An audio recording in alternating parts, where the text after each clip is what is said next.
Today we're smoking Acid's Rome on TCN.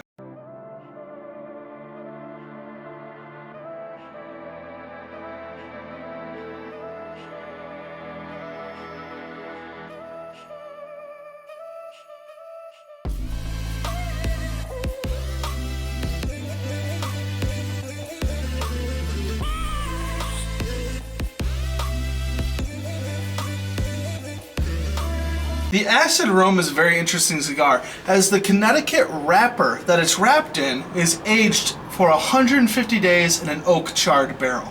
Going over the cigar itself, this guy's got a Connecticut shade wrapper with Nicaraguan binders and fillers. It's kind of hard to find a review for this guy. He kind of seems to have flown under the table, but I did find a reviewer who gave flavor profiles and a ranking. So, our reviewer says that he had tasted floral notes, cherry, cranberry, charcoal, and cream. And he gave the cigar a 5 out of 5, which, converting that's like a 90 plus, which is really good. Alright, enough thinking, let's talk about this guy. This is interesting. I've never tasted this before in a cigar. I'm pretty sure it's the infusion, but I'm getting a very, very wonderful and pleasant sweet flavor that's kind of culminating as cherry and raspberry, and it really kind of reminds me of the red and blue slushies, like if you mix them. So I'm kind of excited for this cigar. It's really good. Other than that, I got a little bit of cedar, which is very nice. Starting off the first third here, you get a very pronounced oak flavor followed with some charred wood. Other than that though, I'm getting some really nice cream notes, and it's incredibly sweet from the infusion. And unfortunately, the oak is definitely the dominant player when it comes to the flavor profile this first third, so you can't really decipher what that sweetness is, but it's still very enjoyable. Alright, we're about through the second third of the cigar, and I gotta say, it kind of mellows out its flavor profile. It's still lightly sweet. I'm getting a really nice maple syrup flavor off of it now, but it's still coming in with some earthy notes and some wood.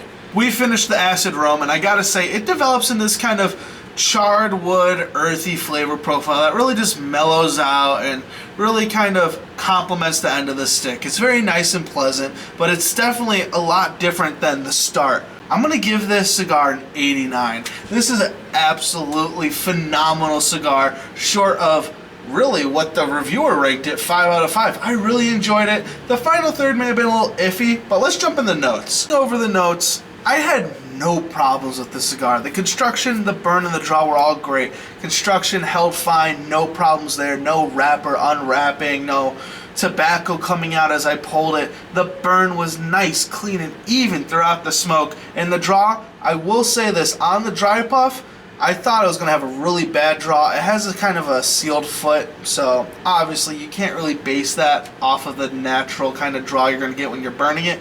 But it was smooth throughout the entire cigar. Price range, you can find this guy online for about $11 or at your local brick and mortar for $14. Is this cigar Noob friendly? Yes. It is incredibly smooth and mellow, even with all that Nicaraguan tobacco. But it's also got great flavor on it that both shows the wonderful flavor of a cigar, but also the wonderful infusion Drew Estate has put on this thing.